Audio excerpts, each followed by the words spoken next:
Welcome student. आज हम class 7 उसका चैप्टर नंबर 4 हीट उसके बारे में डिस्कशन करने जाने वाले हैं। ओके, तो डायरेक्टली हम ये चैप्टर स्टार्ट करते हैं।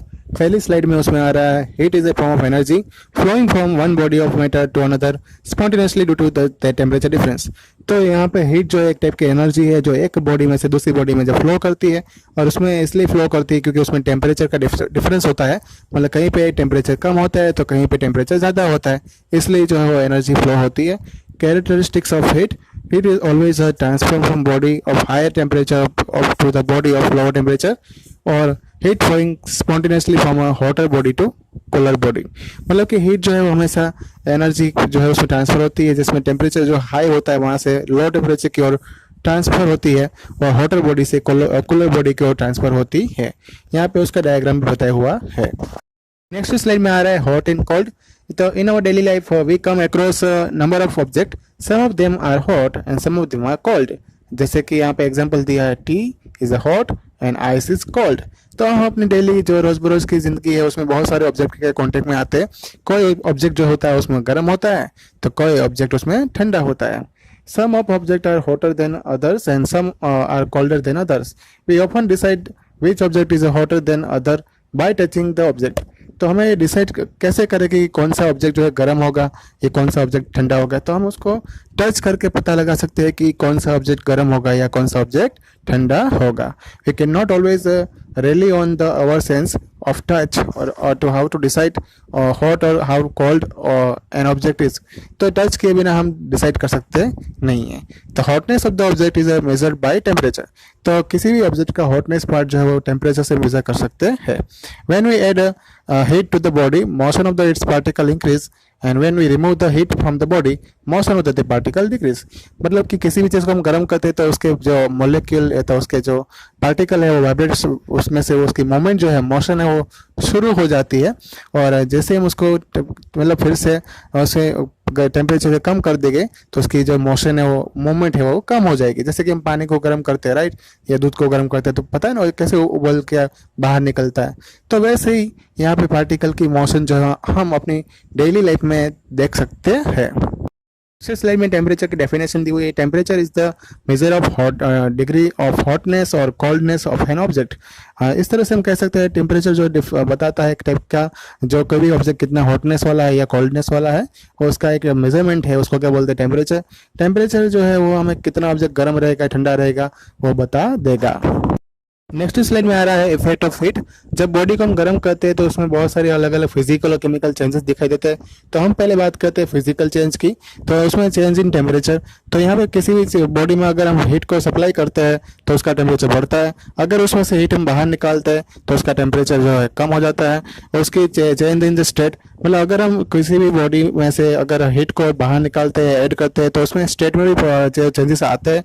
जैसे कि आइस जो है उसको हम वाटर में कन्वर्ट हो जाएगा जब उसमें से हीट जो हम प्रोवाइड करेंगे, और पानी जो है उसमें हीट प्रोवाइड करेंगे तो उसमें से गैसेस पार्टिकल में कन्वर्ट हो जाएगी।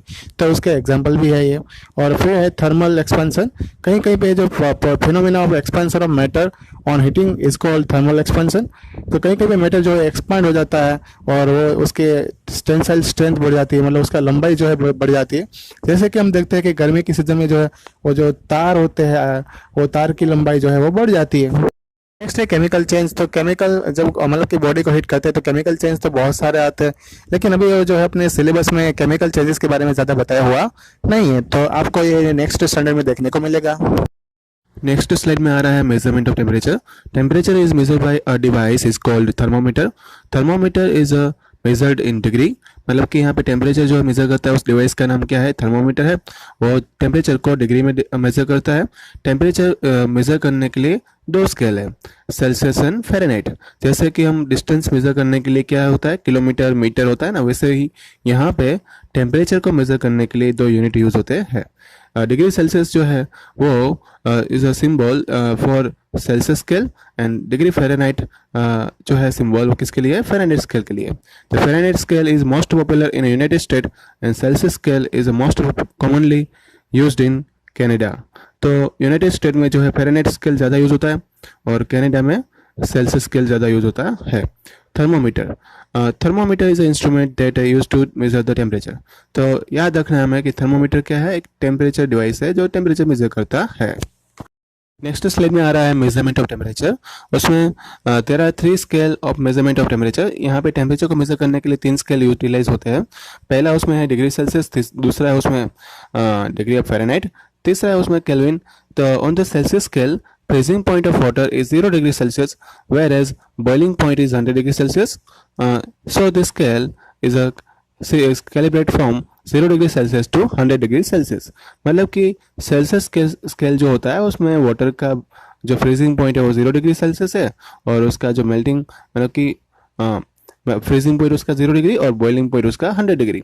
तो इसकी रेंज क्या होगी, 0 से 100। फ़ारेनहाइट स्केल में उसका फ्रीजिंग पॉइंट जो वाटर का रहेगा 32 रहेगा, जबकि उसका बॉइलिंग पॉइंट रहेगा वो 212 डिग्री रहेगा। मतलब कि यहाँ पे उसकी जो रेंज होगी वो कितनी होगी, 32 फ़ारेनहाइट से 212 फ़ारेनहाइट। और यहाँ पे तीनों को मेज़र करने के लिए अगर हमें क्वेश्चन पूछते हैं कि तीनों का रिलेशन क्या है, तो ये आपको फॉर्मूला है वो याद रखना है जो आगे के स्टैंडर्ड में आने वाले हैं। अभी के लिए तो कोई ऐसा फॉर्मूला अभी याद रखना नहीं है, लेकिन ये जस्ट फॉर योर इंफॉर्मेशन मैंने यहाँ पे आपको बताए हुए है। ओके, नेक्स्ट स्लाइड में आ रहा है clinical thermometer. The thermometer that measure the temperature of our body is called clinical thermometer. तो क्लिनिकल थर्मोमीटर अपने बॉडी का टेम्परेचर मेजर करता है। इसकी रेंज जो होती है 35 से 42 डिग्री जितनी होती है, वो याद रखना है। नेक्स्ट स्लाइड में है construction of clinical thermometer. Clinical thermometer has a long narrow glass tube. एक ग्लास ट्यूब का बना हुआ होता है एक thermometer. It has a bulb at one end and containing mercury. उसके जो हमने देखा अभी डायग्राम में कि एक साइड उसका बल्ब एंड होता है और मतलब कि उसमें मर्क्यूरी भरा हुआ होता है। It is a scale called Celsius scale. वो जो स्केल पे काम करता है उसको बोलते हैं सेल्सियस स्केल। वो डिग्री सेल्सियस में लिखा होगा। Clinical thermometer rates the temperature from 35 degree to 42 degree Celsius. Clinical thermometer जो है वो 35 डिग्री से 42 डिग्री तक ही मेजर कर सकता है। Clinical thermometer is a small kink near the bulb to prevent the mercury level from falling down. उसका जो क्लिनिकल थर्मोमीटर होता है उसमें एक छोटी सी किंक दी होती है जो मर्क्यूरी के लेवल को नीचे गिराते हुए बचाता है। और दूसरा नॉर्मल टेम्परेचर जो है वो ह्यूमन बॉडी का कितना रहता है, 37 डिग्री सेल्सियस। तो ये चीज़ याद रखनी है हमें कि कोई भी इंसान होगा उसका नॉर्मल टेम्परेचर कितना होगा, 37 डिग्री सेल्सियस। ये क्लिनिकल थर्मोमीटर का जो रीडिंग कैसे करेंगे उसके ऊपर ये नेक्स्ट स्लाइड दी हुई है। Reading a clinical thermometer. पहले हमें क्या करना है, थर्मोमीटर को एक एंटीसेप्टिक सॉल्यूशन से वॉश करना है, फिर उसको होल्ड करके जो उसको थोड़े जर्क देने हैं और टेम्परेचर जो है मर्क्यूरी का 35 डिग्री सेल्सियस पे ला के आना होगा। फिर जैसे ही वो 35 डिग्री पे आ जाएगा तो हमें बल्ब को है थर्मोमीटर का जो है उसको हमें अपनी टंग पे पुट करना है। 1 मिनट के बाद हमें थर्मोमीटर अपने मुंह से निकाल लेना है और रीडिंग को नोट करना है। यही अपने बॉडी का टेम्परेचर होगा। नेक्स्ट स्लाइड में आ रहा है digital thermometer. Digital thermometer are preferred over the conventional mercury thermometer. अभी मर्क्यूरी थर्मोमीटर के कंपैरिजन में डिजिटल थर्मोमीटर का यूज ज़्यादा हो रहा है। Digital thermometer are easy to read because it gives LCD display of temperature of the person। मतलब कि डिजिटल थर्मोमीटर जो है वो उसमें रीडिंग लेना आसान है। उसमें LCD डिस्प्ले होती है जो पर्सन का टेम्परेचर मेजर करके देती है। And they are also mercury free. उसमें मर्क्यूरी होता नहीं है। फिर है नेक्स्ट स्लाइड में laboratory thermometer. Laboratory thermometer has a long narrow glass tube. It has a bulb at one end and containing mercury. तो जो लेबोरेटरी थर्मोमीटर है वो भी एक लंबा सा ग्लास ट्यूब का बना होता है। उसमें एक साइड मर्क्यूरी भरा हुआ होता है। इसके जो मार्किंग किया होता है वो डिग्री सेल्सियस में होता है। और रेंज जो होती है लेबोरेटरी थर्मोमीटर की वो कितनी होती है, -10 degree Celsius to 110 degree Celsius. ये रेंज आपको याद रखनी पड़ेगी। यहाँ पे है measuring the temperature with laboratory thermometer. तो कैसे हम ये प्रोसेस बताई हुई है कि हम थर्मोमीटर जो लेबोरेटरी में होता है उस लेबोरेटरी थर्मोमीटर का यूज़ करके हम कैसे टेम्परेचर मेजर करेंगे।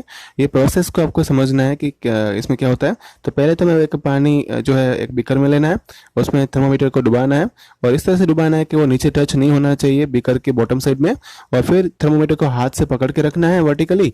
और जब उसमें जो बल्ब वाला जो जिसमें मर्क्यूरी भरा होगा वो वाला पार्ट जो है वो उसी साइड को अंदर डालना है। एक बात ये भी याद रखनी है, और जैसे ही मर्क्यूरी वाला जो बल्ब होगा उसका लेवल बढ़ेगा फिर उसकी रीडिंग जो है वो लेना हमें शुरू करना है। एक टाइम ऐसा आएगा कि जो मर्क्यूरी का लेवल जो है वो स्टडी हो जाएगा।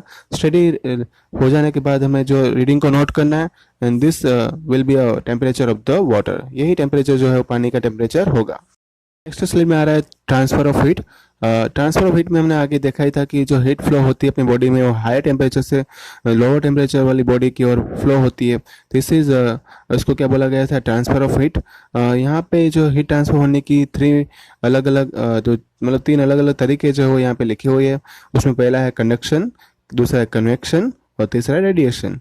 तो ये तीनों जो अलग अलग मेथड है जिसके थ्रू हीट ट्रांसफर होती है वो हम पार्ट 2 में देखेंगे। ओके, तो ये था आपका पार्ट 1। कोई भी इसमें डाउट है तो आप मुझे यहाँ पे कमेंट बॉक्स में लिख कर बता सकते हो। होमवर्क जो है आपको व्हाट्सअप कर दिया जाएगा। ओके, इसका रिवाइज करते रहना, रीडिंग करते रहना। और ये लिखने वाला पार्ट है क्योंकि अभी फिजिक्स में हमें लिखना ज़्यादा पड़ेगा। ओके, टेम्परेचर जो हमने देखा था सेल्सियस फ़ारेनहाइट, उसके बारे में समझने के लिए इस स्लाइड को स्क्रीनशॉट लेके याद रखो। Okay, thank you all.